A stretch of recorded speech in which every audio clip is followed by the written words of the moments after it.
안녕하세요. 날마다 기막힌 종의 박지원 목사입니다. 벌써 한 주가 지나서 금요일입니다. 오늘 하루도 힘내시고 또 평안한 주말 되시기를 주님의 이름으로 기도합니다. 이거 오클랜드 날씨는 지금도 바람이 거세게 불고 있습니다. 그래도 여러분들에게 또 시원한 영상을 보여드리고자 오프닝 영상만이라도 이렇게 밖에 나와서 촬영을 하게 되었습니다. 수많은 관광객들이 미국 나이아가라 폭포에서 외줄타기 공연을 보고 있었습니다. 사람들은 그 외줄타기를 보면서 박수와 갈채를 보냈죠. 그러자 그 외줄타기를 했던 그 사람이 이 관객들에게 이렇게 요청을 합니다. 이 외줄타기를 가는 그 길이 경치가 끝내주는데 누가 내 등에 업혀서 이 외줄타기를 함께 가겠습니까? 이렇게 말을 하자 그 누구도 선뜻 같이 가겠다고 대답을 하지 못하고 있었습니다. 그때 한 소년이 손을 들고 같이 가겠다고 말하자 그 외줄타기 하는 사람은 그 아이를 등에 업고 나이아가라 폭포를 멋지게 건너게 되었죠. 나중에 알고 보니까 그 외줄타기 등에 업혔던 사람은 바로 그 외줄타기를 했던 사람의 아들이었다고 합니다. 아들만큼 아버지를 믿는 사람이 없죠. 여러분, 우리의 삶도 마찬가지죠. 우리가 하나님을 100% 신뢰하며 나가게 되면 하나님께서는 우리에게 놀라운 삶을 열어주십니다. 그것이 바로 믿음의 삶이라는 것이죠. 우리의 삶이 세상과 믿음 사이에서 갈등하는 것이 아니라 언제나 믿음을 선택하는 그런 날마다 기막힌 종의 식구들 되시기를 주님의 이름으로 기도합니다. 2021년 12월 17일 날마다 기막힌 종의 시작합니다.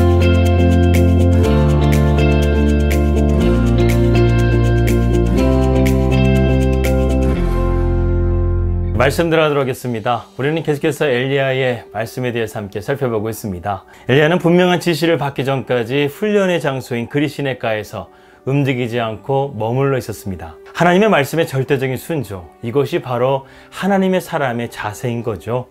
엘리야는 주님의 말씀이 없으면, 그리고 하나님의 뜻에 대한 확신이 없으면 그는 결코 움직이지 않았고 더욱더 기도의 자리로 나아갔던 것을 우리는 볼 수 있습니다. 그런데 지금 엘리야가 어떤 상황인가요? 북이스라엘 왕이었던 아합 왕과 그리고 이세벨 여왕에게 쫓기고 있는 상황이었습니다. 이럴 때 우리는 많은 고민을 하게 되죠. 상황 때문에, 환경 때문에 내가 지금 떠나야 될 것인가 말 것인가, 이러한 선택의 기로에 서 있게 됩니다. 그럴 때 우리는 무엇을 선택해야 될까? 우리는 바로 믿음을 선택해야 합니다. 하나님께서 우리를 향한 놀라운 계획을 가지고 있음을 우리는 믿고 그것을 신뢰하며 믿음의 길에 서 있어야 된다는 것이죠. 엘리야는 6개월이란 시간 동안 침묵하시는 하나님을 기도로서만 기다려야만 했습니다. 그런데 그리시네가는 말라가고 있습니다. 하지만 그리시네가가 말라가는 것은 엘리야에게 절망이 아니라 소망이었습니다.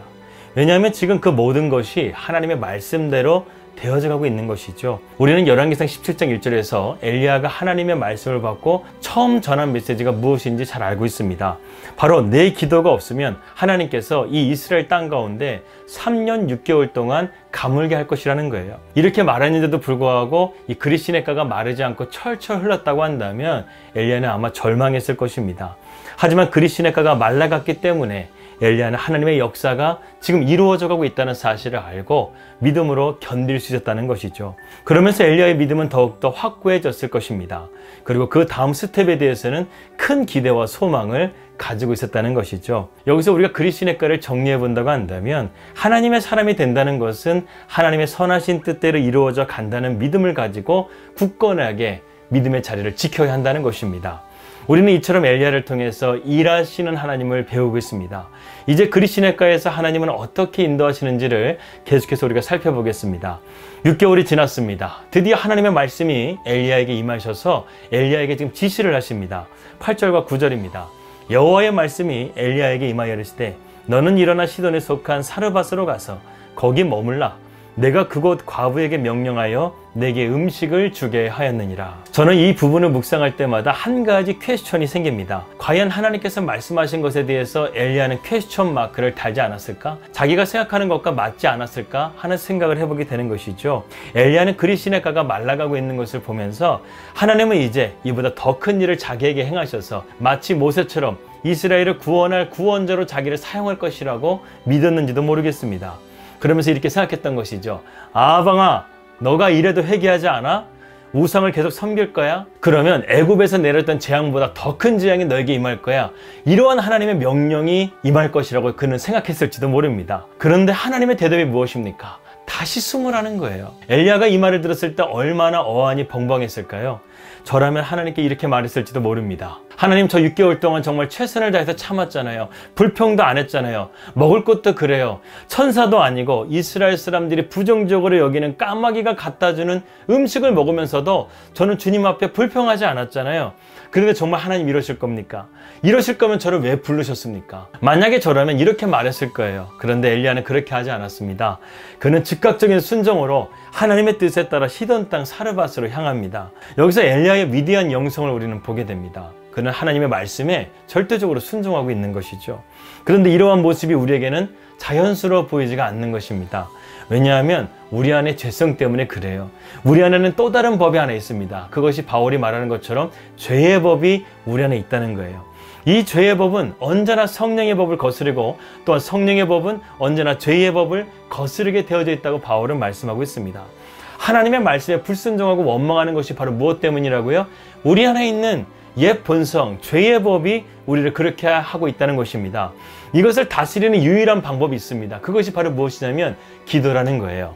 그렇습니다. 엘리야는 6개월의 시간 동안 아무것도 안 한 것이 아니에요. 하나님의 말씀 가운데 내가 순종할 수 있도록 하나님 앞에 겸손하게 낮추시는 시간을 엘리야는 훈련받고 있었다는 것이죠. 그는 매일 까마귀가 날아주는 음식을 공급받으면서도 하나님께서 자기를 낮추시는 것에 대한 훈련을 받고 있었다는 것입니다. 그리고 그는 하나님께서 공급해 주시는 것을 통해서 먹는 것에 대해서 전혀 부족함이 없었다는 것이죠. 그리고 아합과 이세벨은 살기가 등등해서 엘리야를 죽이려고 그를 샅샅이 찾고 있었지만 하나님은 평범한 그리시네가로 엘리야를 보내셨는데 그들의 눈을 가리셔서 이 평범한 그리시네가에 엘리야가 숨어 있는 것을 그 누구도 발견하지 못하도록 하나님께서 엘리야를 지켜주셨다는 것입니다. 아합과 이세벨의 폭정으로 이스라엘은 그야말로 절망적인 상태, 흑암적인 상태 가운데 있었습니다. 그런데도 불구하고 엘리야를 하나님께서 그리시네가로 보내셔서 그의 마음을 붙들어 주시고 외로움이 아니라 하나님의 임재 가운데서 그리고 우울한 마음이 아니라 하나님께서 친밀한 교제 가운데 그를 기도 가운데서 만나 주셨다는 것입니다. 이제 6개월이란 시간이 지나자 하나님께서는 드디어 이 모든 것을 아시고 이스라엘을 바꾸시기 위해서 움직이기 시작하십니다. 그것도 지극히 작은 촌사람이었던 엘리야를 통해서 지금 하나님이 어마어마한 일을 시작하고 계신다는 것이죠. 그러한 하나님의 기대를 가진 엘리야에게 그리시네가는 너무나 작은 것처럼 보였을지 모릅니다. 그리고 지금 엘리야가 가야 될 시돈 땅 사르밧이라는 것도 엘리야가 이해할 수 없는 그러한 자리인지도 모릅니다. 하지만 하나님을 신뢰하는 엘리야는 하나님 앞에 믿음으로 순종하면서 어떠한 것들도 묻지 않고 즉각적인 순종으로 믿음으로 나아가고 있다는 것이죠. 여러분 6개월의 시간이요 정말 눈 깜짝할 사이에 지나갔을 거예요. 저희도 이거 뉴질랜드에 와보니까요 1년, 2년이요 정말 순식간에 지나가 버린 것 같아요. 광야에서의 6개월은요 정말 빠릅니다. 아마도 엘리야는 순식간에 6개월이 지났을지도 몰라요. 그 가운데서 하나님의 임재 가운데 하나님의 공급하신 가운데 그의 영성은 더욱더 충만해졌을 것이라는 생각이 들게 됩니다. 이제 엘리야는 그리시네가를 떠나게 되었습니다. 그의 다음 목적지는 이제 시돈 땅에 있는 사르밧이라는 거예요. 그곳에서 하나님께서는 한 과부를 만나게 될 것이고 그 과부를 통해서 너로 하여금 먹게 할 것이다. 내가 너를 공급해 줄 것이다. 이렇게 말씀해 주고 있습니다. 그의 다음 목적지 시돈 땅 사르밧은요 엘리야가 정말 상상하지 못했던 곳이었어요.